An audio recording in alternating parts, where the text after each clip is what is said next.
കേരളത്തിന്റെ ആവശ്യം വളരെ കൂടുതലാണ്. അത് വീട്ടിൽ പോയി ചോദിച്ചാൽ മതി. അത് ശരി.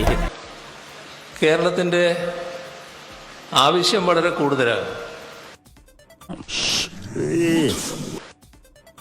ദാസ് പി ജോർജിന്റെ വീട്ടിൽ ഇപ്പോൾ ഷിജോ കുര്യൻ നമ്മുടെ പത്തനംതിട്ടയിലെ പ്രതിനിധി എത്തിയിട്ടുണ്ട്.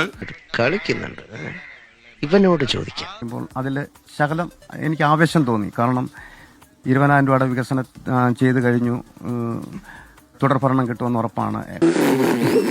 കാരണം ഞാനൊരു തികഞ്ഞ CPM ഒരാൾ പാർട്ടി കുടുംബത്തിൽ ജനിച്ച് വളർന്ന് പാർട്ടിയെക്കുറിച്ച് ജീവ പാർട്ടി പ്രവർത്തകനാണോ? അതെ അതെ അതെ.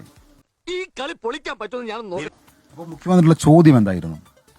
ചോദ്യം 20,000 രൂപയുടെ വികസനം ചെയ്തു കഴിഞ്ഞു, 20,000 കോടിയുടെ വികസനം ചെയ്തു കഴിഞ്ഞു.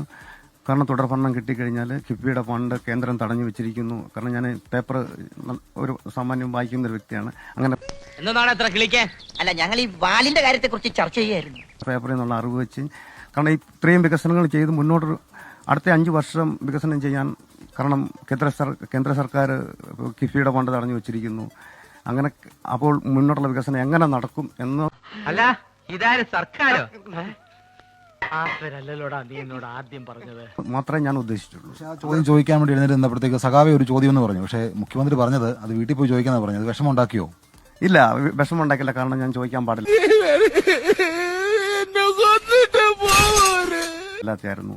നമ്മുടെ മുഖ്യമന്ത്രി നമുക്ക് ചോദിച്ചുകൂടെ? അല്ല, നമ്മള് ഓരോ സിറ്റുവേഷൻ മനസ്സിലാക്കണം, സാഹചര്യം മനസ്സിലാക്കണം. പുള്ളി സംസാരിച്ച് പുള്ളിയുടെ പ്രസംഗം തടസ്സപ്പെടുത്തി, അത് ഒരിക്കലും ചെയ്യാൻ പാടില്ലാത്തതായിരുന്നു.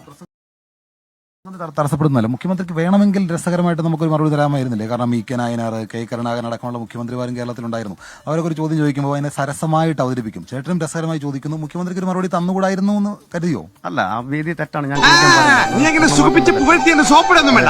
മുഖ്യമന്ത്രി പറഞ്ഞ അതിനപ്പുറമായിരുന്നു എന്നോട് കാരണം ആ സാഹചര്യത്തിൽ പറയേണ്ടത്. ഇതിനുശേഷമുള്ള യാതൊരു വിഷമവുമില്ല. ഇതിനുശേഷം ആ ചോദ്യം ചോദിച്ചു, മുഖ്യമന്ത്രി അങ്ങനെ മറുപടി നൽകുന്നു. അതിനുശേഷം അപ്പോഴുണ്ടായ സാഹചര്യം എന്താ? ആരെങ്കിലും ഒന്ന് പിടിച്ചു മാറ്റുമോ, അവിടെ മാറി നിൽക്കാനോ എല്ലാം പറഞ്ഞോ? ഇല്ല ഇല്ല, അത് ശരിയാ. ഏത് ശരി? നീ ഏതെങ്കിലും ഒന്ന് പറ. അല്ല, ആരും വന്നില്ല. ഞാൻ തിരിച്ച് ആ കസേര തന്നെ ചെന്നിരുന്നു. അവിടെ ഇരുന്ന് പൂർണ്ണമായിട്ട് പ്രസംഗം കേട്ടിട്ടാണ് തിരിച്ചു പോയത്.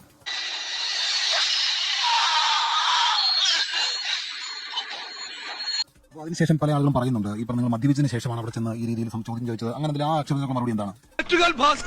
അങ്ങനെ ഒരു ദൈവം ഇല്ല. ഇത്തരം സന്ദർഭങ്ങളിൽ ഇല്ലാത്ത ദൈവത്തെ വരെ വിളിച്ചു പോകും. കേരളത്തിന്റെ ആവശ്യം വളരെ കൂടുതലാണ്.